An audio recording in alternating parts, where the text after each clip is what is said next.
살아계신 하나님의 말씀은 이사야 53장 1절에서 6절 말씀이며 구약 1033페이지입니다. 우리가 전한 것을 누가 믿었느냐? 여호와의 팔이 누구에게 나타났느냐? 그는 주 앞에서 자라나기를 연한 순 같고 마른 땅에서 나온 뿌리 같아서 고운 모양도 없고 풍채도 없은즉 우리가 보기에 흠모할 만한 아름다운 것이 없도다. 그는 멸시를 받아 사람들에게 버림받았으며 강고를 많이 겪었으며 질고를 아는 자라. 마치 사람들이 그에게서 얼굴을 가리는 것 같이 멸시를 당하였고 우리도 그를 귀히 여기지 아니하였도다. 그는 실로 우리의 질고를 지고 우리의 슬픔을 당하였거늘 우리는 생각하기를 그는 징벌을 받아 하나님께 맞으며 고난을 당한다 하였노라.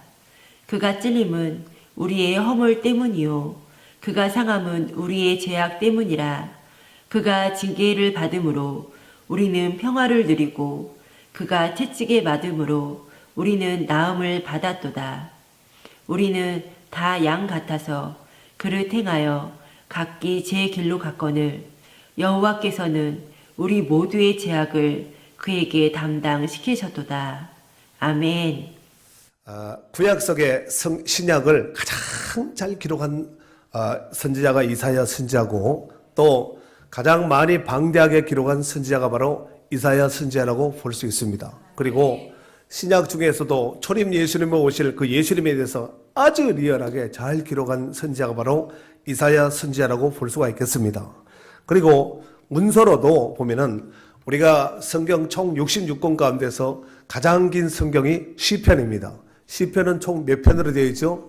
150편으로 되어 있습니다. 가장 이제 긴 성경이고 시편을 빼면은 그 다음에 긴 것이 어디냐면은 66권인 오늘 이사야 선지자입니다. 그리고 우리가 이제 성경을 한 권으로도 정리할 수 있겠지만 또 각 선지자가 또 성경의 기록자에 의해서 성경을 66권으로 분리하기도 합니다. 자, 그런데 성경 총 66권 가운데서 아이러니컬하게 딱 맞아떨어지는 66권을 바로 이사야 선지자가 기록을 했다는 것입니다. 그리고 이사야 선지자가 이제 이사야 1장서부터 쫙 해서 기록을 하면서 66장까지 앞으로 예수님께서 재림 이후에 신천신지가 올 이 부분에 대해서도 이미 기록을 했습니다. 그러니까 이사야서를 보면은 예수님께서 오셔서 하신 사역뿐만 아니라 예수님께서 오셔서 구원을 이루신 그 사역뿐만 아니라 예수님께서 다시 오실 그래서 신천신지 주님이 다스리는 그 나라가 오면은 어떤 세계가 될 것이라는 것에 대해서 이사야 선지자는 아주 리얼하게 잘 기록을 해놨다는 사실입니다.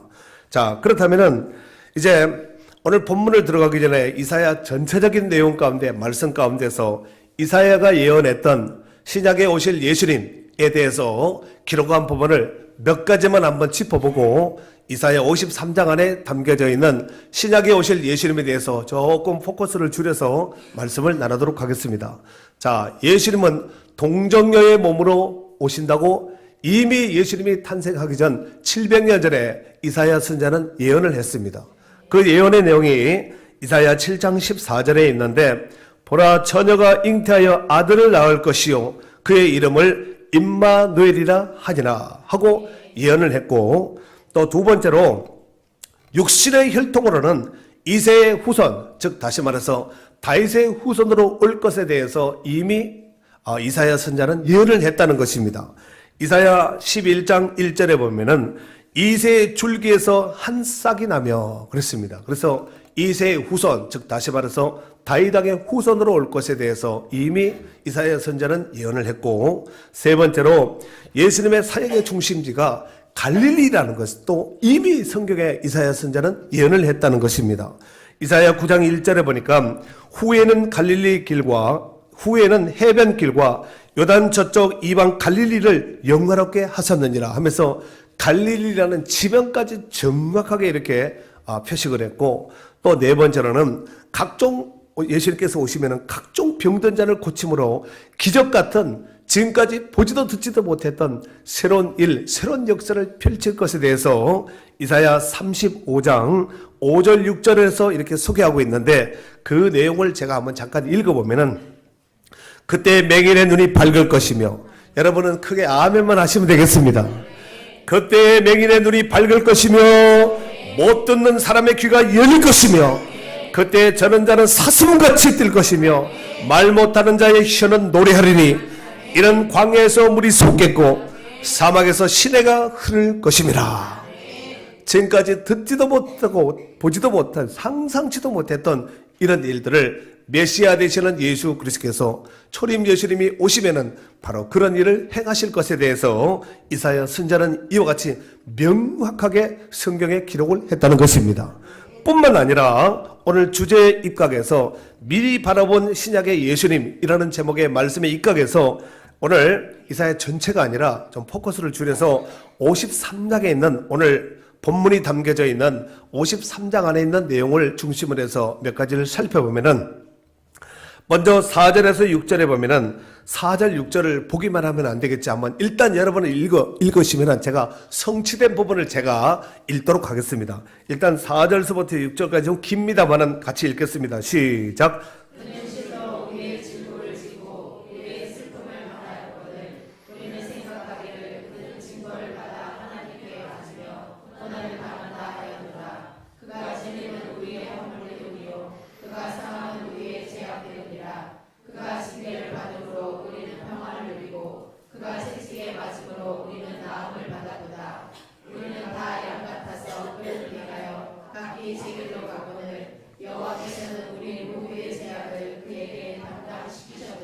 아멘. 여러분, 이 예언의 말씀이 과연 예수님께서 그대로 성경에 그대로 성취되고 이루어졌는가? 이걸 확인하는 것이 굉장히 중요한 것이겠지요. 선지자가 신명기에 보면은 예언한 것이 증언한 것이 그대로 성취되지 않으면 그런 가짜라 돌로 쳐서 죽이라 그랬거든요. 그런데 예수님이 오시기 전 200년 전, 20년 전에 활동했던 선지자가 아니라 700년 전, 그 1000년 가까이 되는 긴 시간 동안에 예수님이 오시기 전에 활동했던 그 선지자가 오실 초림 예수님에 대해서 이렇게 예언을 했는데 그 예수님은 온갖 멸시 천대를 받고 십자가에 못 박혀 죽을 것이라는 온갖 우리 인생의 모든 죄를 담당하셔서 십자가에 못 박혀 죽게 될 것이라는 이 예언의 말씀을 이미 이사야는 예언을 했다는 것입니다. 그러면은 오늘 4절에서 6절을 읽었던 이 예언의 본문의 말씀이 과연 그대로 성취되고 이루어졌는가? 이것을 확인하는 것이 중요한 것이겠지요. 여러분 찾지 마시고 찾아놓은 제가 그 예언의 말씀을 이루어졌는지에 대해서 여러분이 듣고 여러분 아멘으로 하나님께 영광 돌리시기를 바랍니다. 자, 마태복음 26장 67절에 보면은 이에 예수의 얼굴에 침 뱉으며 주먹으로 치고 어떤 사람은 손바닥으로 때리며 온갖 멸시천대를 받고 그 다음에 마태복음 27장 26절 또 31절에 보면은 이에 바라바는 그들에게 놓아주고 예수는 채찍질하고 십자가에 못 박히게 넘겨주니라. 아까 6절에 보니까 우리는 다 양 같아서 그릇 행하여 각기 제 길로 갔거늘 여호와께서는 우리 모두 죄악을 그에게 그에게 넘겨서 담당시켰다는 말씀이 아니겠습니까? 그래서 여기 십자가에 못 박히게 넘겨주니라 했고 31절에 보면은 조롱을 다한 후 홍포를 벗기고 도로 그의 옷을 입혀 십자가에 못 박으려고 끌고 나가니라. 그대로 이사야의 예언의 말씀이 신약에 오신 초림 예수님께서 그대로 말씀대로 이루어졌다는 것을 알 수가 있습니다. 우리는 이때 아멘 하시면 되겠지요. 두 번째로 7절 말씀 다 같이 읽겠습니다. 7절 말씀이에요. 읽습니다. 시작.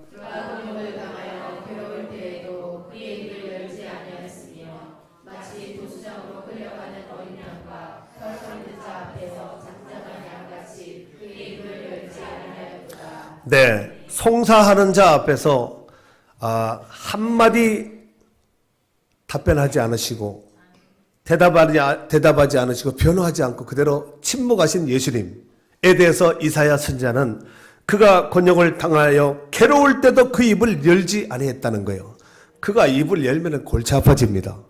예수님께서 말을 못하셔서 변론을 못하셔서 빌라도 총독 앞에서 대제사장 앞에서 이렇게 침묵하신 것이 아니라 더 이상 말을 해도 말이 들리지도 않고 서로가 통용되지도 않고 이 커뮤니케이션이 되지도 않고 이런 상황대에서 구구한 지지한 변명을 할 것이 아니라 이때는 침묵하는 것이 낫겠다 해서 아무 말도 하지 않습니다.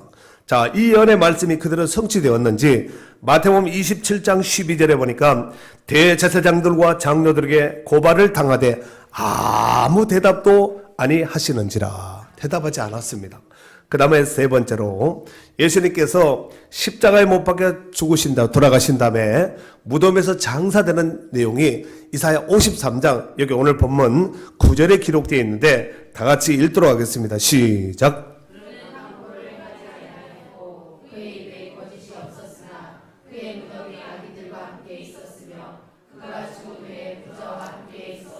네, 여기 보면은 이제 부자 아리마대 요셉에게 의해서 바위의 새로 판 무덤에 예수님이 이제 유대인의 장례법대로 장사되는 모습을 이제 마태복음 27장 57절에 소개하고 있는데, 저물었을 때 아리마대 부자 요셉이라 하는 사람이 왔으니 그도 예수의 제자라. 새로 판 무덤, 바위 무덤에다가 예수님을 유대인의 장례법대로 예수님을 장사했다고 이와 같이 소개하고 있습니다. 그리고 마지막 12절에 보면은 12절 하반절에 보니까 그러나 있죠. 그러나 찾았어요? 거기서부터 한번 읽어보세요. 시작.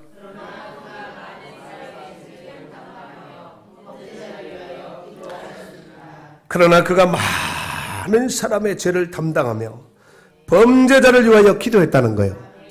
언제 그러셨을까요? 물론 십자가에 못 박히기 전에도 많이 기도하셨지만 십자가에 못 박히셔서 운명하시기 바라기 전에 바로 이 기도를 하셨다는 것입니다.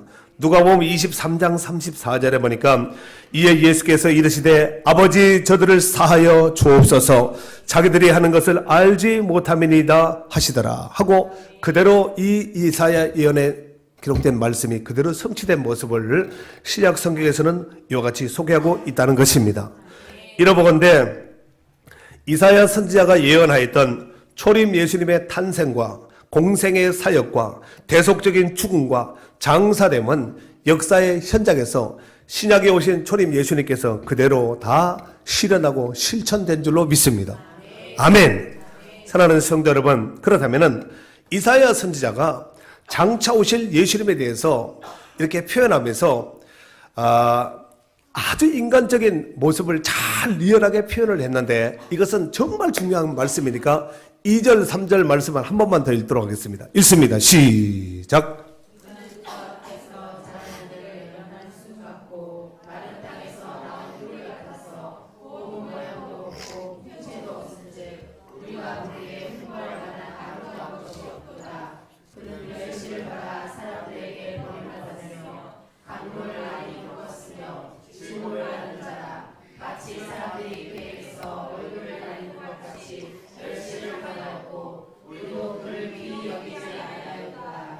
아멘. 네. 자, 금방 인간 우리와 같은 육체를 입고 인카네이션 하신 성육하신 예수님의 모습에 대해서 이사야는 이렇게 소개했습니다. 그는 하면서 2절서부터 오늘 본문 마지막 절인 6절까지 보면은 그가 바로 예수님인데 10번 기록하고 있습니다. 그래서 여기 나와 있는 그는 다 예수님에 대해서 이렇게 소개하고 있는데 그는 주 앞에서 자라기를 연한 순 같고 마른 땅에서 나온 뿌리 같아서 고운 모양도 없고 풍채도 없은즉 우리가 보기에 흠모할 만한 아름다운 것이 없도다. 아름다운 것이 없을 정도가 아니라 3절 그런 멸시를 받아 사람들에게 버림받았으며 간고를 많이 겪었으며 질고를 아는 자라. 마치 사람들이 그에게서 얼굴을 가리는 것 같이 멸시를 당하였고 우리도 그를 귀히 여기지 아니했도다. 여기서 우리라는 것은 당시 예수님의 탄생 내지는 예수님과 함께 같이 있었던 그 나라 및 유대인들을 말하겠지요. 그 시대 가운데 같은 동시대 때 살았던 사람들을 지칭하는 것이 아니겠습니까? 여러분, 오늘 예수님의 출생과 또 예수님의 자라는 그 유년 시절의 모습을 보면은 지극히 평범합니다. 지극히 평범하고 또 일반인들의 모습과는 전혀 별반 다를 바가 없다는 것입니다. 이를테면은 한 나라가 세워지기까지 개국 공신이 있고 시조가 있습니다. 한 나라가 세워지면은 여기 한 나라 얘기하는 것이 어느 나라가 이제 세워지게 되면은 나라의 시조가 있고 개국 공신이 있지 않겠습니까? 그런데 보통 일반적으로 보면은 시조나 개국 공신 같은 이런 사람들 굉장히 지켜 세워서 막 신화하고 막 신격화해서 막 아래서 태어났다. 하늘이 열렸을 때 그때 뭐 또래박 타고 내려왔다 하면서 막 신비한 신화 이야기를 만들지 않습니까? 그리고 뭐 특별한 태몽이나 또 탄생에 있어서 특별한 어떤 징조 이런 현상들을 보통 많이 이제 표현하는 것이 개국 공신들 내지는 시조들을 이제 표현할 때 이렇게 표현을 쓰는데, 하지만 초림 예수님의 탄생은 특별한 태몽은 있었지만 예수님의 탄생은 탄생이라기보다는 탄생이라 하면은 그래도 좀 어느 정도 격과 품격을 갖춘 이런 곳에서 태어난 사람을 탄생이라 그러지, 길바닥에서 태어난 사람을 누가 탄생이라 그러겠습니까? 오늘 예수님은 길바닥은 아니지만 말구유, 짐승들의 말 먹이가 있는 마국간에서 말구유에서 태어나서 강보의 사에서 구유에 누여지게 되었다는 것입니다. 그리고 나이 30이 되기까지 육신의 아버지 요셉을 도와서 특별하게 목수일을 하면서 특별하게 두각을 이렇게 드러난 것이 없습니다. 그런데 이 드러나지 못한 이 모습 앞에 예수님의 형제들도 이가 누구냐 하면서 예수님의 정체성에 대해서 별로 심각하게 중요하게 여기지 않습니다. 다만 육신의 아버지와 어머니인 이제 요셉과 마리아는 예수님의 이제 출생 잉태 때부터 그 과정들을 하나님께서 현몽의 꿈으로 알려주셨기 때문에 좀 남달리 특별하다 이 정도의 감만 가지고 있지, 아직까지 공생에 대해서 특별하게 활동하신 것이 없기 때문에 특별한 어떤 기미가 없지요. 그런데 당시의 사람들도 마가복음 6장 3절에 보니까 이렇게 표현을 하지요. 이 사람이 마리아의 아들 목수가 아니냐. 마리아의 아들 목수.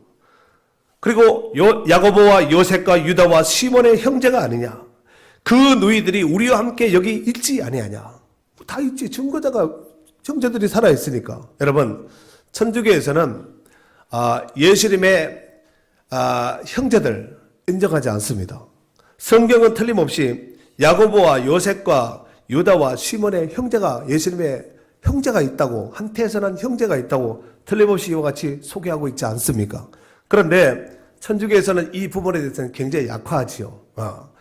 하지만 틀림없이 형제들이 있다고 이렇게 소개를 했고, 그러나 그 형제들마저도 예수님에 대해서 별로 대수롭게 여기지 않았다는 것입니다.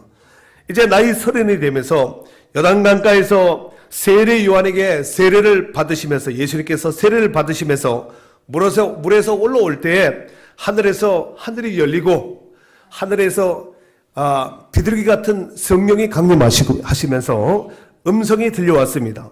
누가복음 3장 22절에 보니까 하늘로부터 소리가 나기를 너는 내 사랑하는 아들이라 내가 너를 기뻐하노라 하면서 성부 하나님의 음성이 들렸다는 것입니다.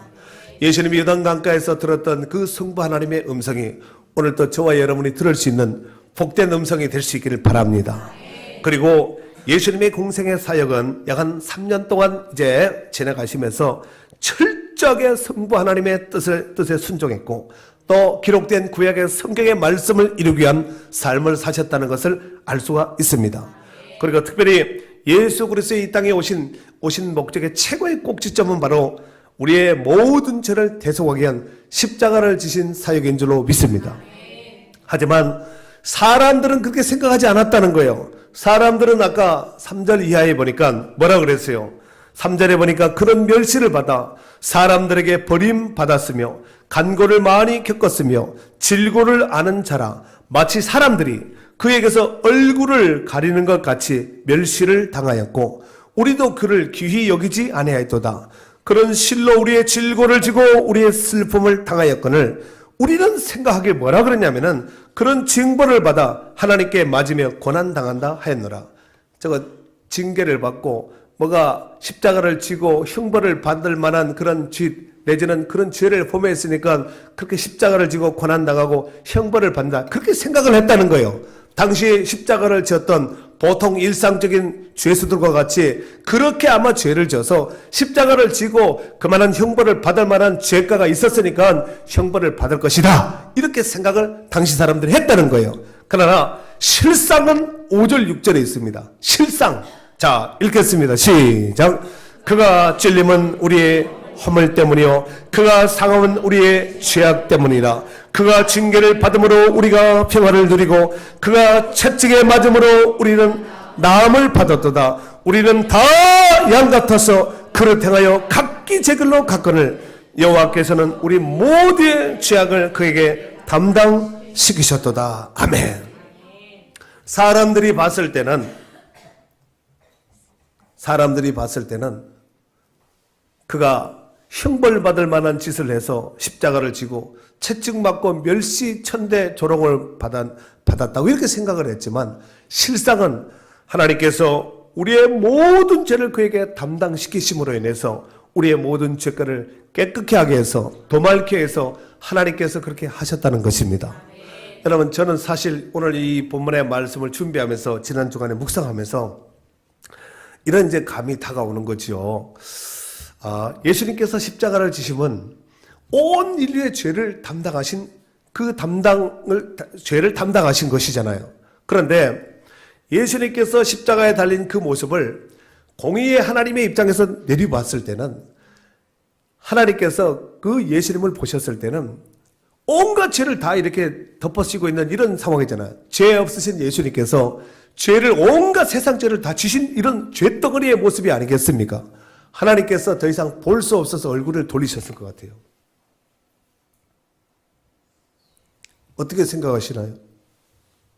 온갖 죄를 다 뒤집어 쓰고 담당하셔서 십자가에 달려있는 그 예수님, 하나님께서 공의로우신 하나님은 죄와는 상관하지 않고 죄와는 가까이 하지 않고 빛과 어둠이 공존할 수 없듯이 하나님은 죄를 가까이 하지 않고 죄와는 상관이 없는 분이거든요. 그런데 그 공의로우신 하나님께서 예수님을 온갖 죄를 담당하셔서 십자가를 지신 그 예수님을 바라볼 때 하나님의 마음이 어땠겠는가? 더 이상 볼 수가 없는 거죠. 그래서 얼굴을 돌려버리죠. 그래서 예수님께서 뭐라고 말씀하셨냐면은 엘리 엘리 라마 사막다니 나의 하나님 나의 하나님 어찌하여 나를 버리셨나이까. 잠깐 동안 분리되는 거죠. 하나님은 죄를 그토록 미워하시는 거예요. 아멘입니까?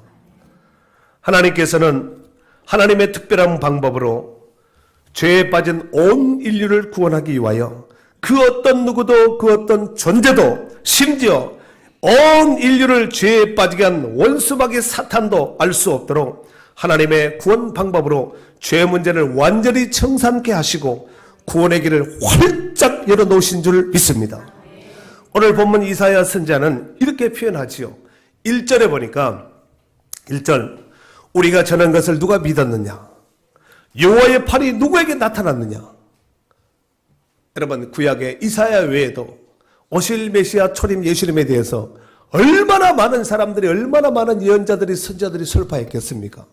이렇게 전파하고 증거한 것을 누가 믿고 누구에게 나타났느냐? 일단 질문을 던지고 53장의 1절에 딱 이렇게 시작하지 않습니까? 그렇다면은 누가 믿고 누구에게 나타났을까요? 바로 하나님께서 이뤄놓으신 이 구원의 길을, 그렇지요, 예수 그리스도를 통하여서 십자가의 길을 활짝 열어놓으신 누구든지 그를 믿으면 멸망치 않고 영생을 얻는 구원의 이 복된 길을 누구든지 이것을 보고 듣고 믿고 따르는 자, 믿고 순종하는 자, 믿고 순종하는 자, 아멘. 이 사람에게 구원의 길이 활짝 열려있는 줄로 믿습니다. 민수기 21장에 보면은 출애굽을 한 이스라엘 백성들이 호르산에서 출발해서 홍해길을 따라서 쭉 가다가 에돔 땅을 우회 돌아가야 되는데 이 길로 돌아가니까 힘들잖아요. 바로 가면은 쉬운데 가뜩이나 사막 땅이고 불편하고 힘들고 열악한 환경인데 길을 돌아가면 얼마나 불편하겠습니까? 그래서 이스라엘 백성들이 그곳에서 마음이 상해버렸어요. 마음이 상하면 바로 나오는 것이 뭐죠? 원망불평이에요. 그래서 이제 원망불평하죠. 모세한테 이렇게 말을 합니다. 어찌하여 우리를 애굽에서 인도하여 내어 이 광야에서 죽게 하는가? 이곳에는 먹을 것도 없고 물도 없도다.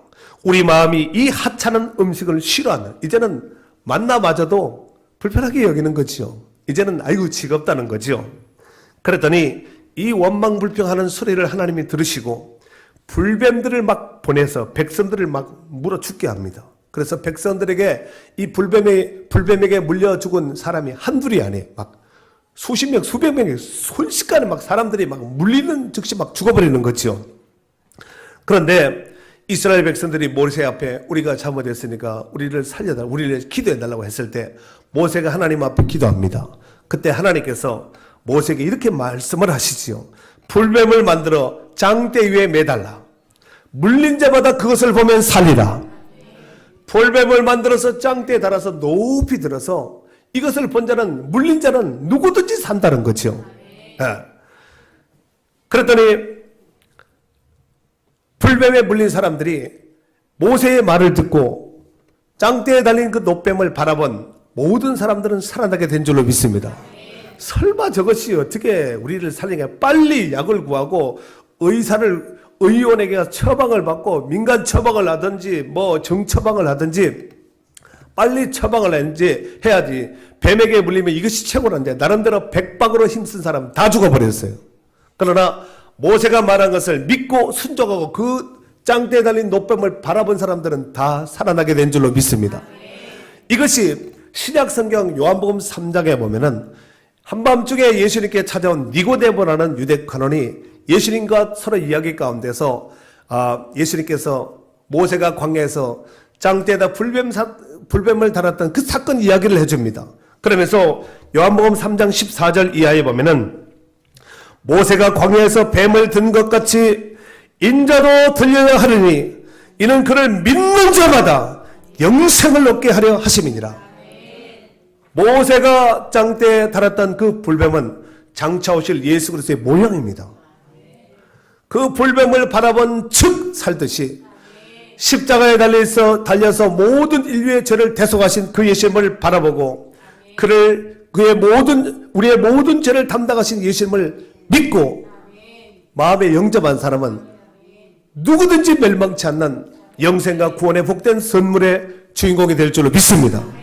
사랑하는 성도 여러분, 지금 이 시간은, 이 세상은 정말 죄악이 관영 충만한 상태 가운데 있다고 해도 과언이 아닐 줄로 생각이 됩니다. 사탄 문화가 온 세상을, 온 문화를, 사회를 그냥 온 청소년들, 온 어른들을 기성세대고 할 것 없이 그냥 쓰나미처럼 막 몰아서 삼켜버리는 거예요. 쓰나미 앞에 무슨 뭘로 그 앞에서 대정할 겁니까? 피할 수가 없지요. 이런 시대 가운데 우리가 살아가고 있다는 것입니다. 힘으로 능으로 우리의 어떤 능력으로 의지로 그것을 헤쳐나갈 이겨낼 수가 없다는 것입니다. 누구든지 장대에 달린 그 노뱀을 바라본 자는 살아나듯이 십자가에 못 박힌 예수 그리스도를 믿음으로 바라보기만 하면 구원받고 살아나고 해방되는 줄로 믿습니다. 로마서 5장 21절에 고린도서 5장 21절에 보면은 하나님이 죄를 알지도 못하신 이를 우리를 대신하여 죄로 삼으신 것은 우리로 하여금 그 안에서 하나님의 의가 되게 하려 하심이라. 예수 그리스도는 죄 자체를 알지도 못하시는 분인데 그분을 이 땅에 보내시고 그분에게 모든 죄를 담당하셔서 그분을 통해서 우리의 모든 죄를 담당하게 하신 줄로 믿습니다. 로마서 4장 25절에 보면은 예수는 우리가 범죄한 것 때문에 내어줌 되고 또한 우리를 의롭다 하시기 위하여 살아나셨느니라. 예수님의 십자가는 이중성이 있습니다. 죄인들을 위해서는 살리기 위한 십자가요. 아멘이죠. 또한 죄인들을 살리기 위한 십자가요. 또한 우리를 위해서는 영생의 표식으로 우리에게 주신 줄로 믿습니다. 죄인들은 심판이에요. 죄의 삭선 사망이라고 그랬잖아. 죄를 지면 사망이기 때문에 십자가를 회개하지 않고 믿지 않는 자는 그런 심판, 믿고 구원받는 자들에게는 영생의 바로 십자가의 이중성의 이런 모습이 있다는 것입니다. 오늘 보면 6절에도 보니까 이사야 선지자가 이렇게 표현하지요. 우리는 다 뭐 같아서? 양 같아서. 양은 뭐예요? 짐승 같아서 그릇 행하여 각기 제 길로 갔거늘 여호와께서는 우리 모두의 죄악을 그에게 담당시키셨도다. 우리의 죄 일부만 담당한 것이 아니라 10분의 1, 10분의 5만 담당한 것이 아니라 우리의 모든 죄를 그에게 담당시켰다는 거예요. 우리가 가지고 있는 죄를 그쪽으로 다 넘겨버렸다는 얘기가 아니겠습니까? 할렐루야! 내일은 성탄절입니다. 지금 거리와 시내에 나가보면 많은 사람들이 크리스마스 특수를 누리기 위해서 정말 뭐 장사하는 사람들을 포함해서 식당을 포함해서 뭐 온갖 유흥업소를 포함해서 특수를 누리기 위해서 아마 오늘 저녁을 포함한 내일까지 아마 굉장히 많은 것을 준비해 놓고 있을 줄로 생각이 됩니다.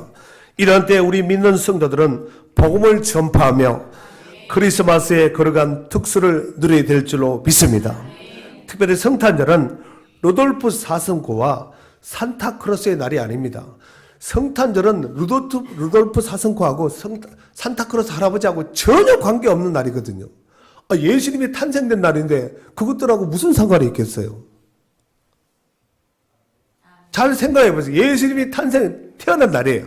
그런데 루돌프가 왜 판치고 산타가 왜 판을 칩니까? 여러분, 성탄절은 온 인류의 구원자 되신 예수 그리스도께서 태어나신 날이기 때문에 믿는 성도인 우리는 성탄절을 귀하게 여기며 구별해야 됩니다.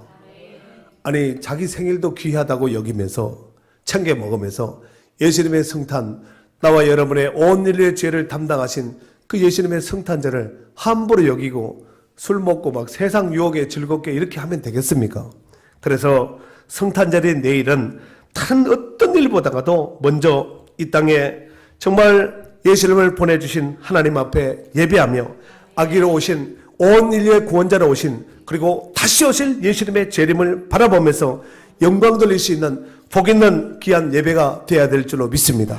여러분, 하나님의 구원의 은총이 온 땅에 가득하다 할지라도 그것을 믿고 받아들이는 자, 장대에 달린 그 노뱀을 바라보는 자, 십자가에 달려서 우리의 모든 죄를 담당하신 그 예수 그리스도를 믿고 영접한 자에게 바로 구원의 은총을 허락하여 주시는 줄 믿습니다.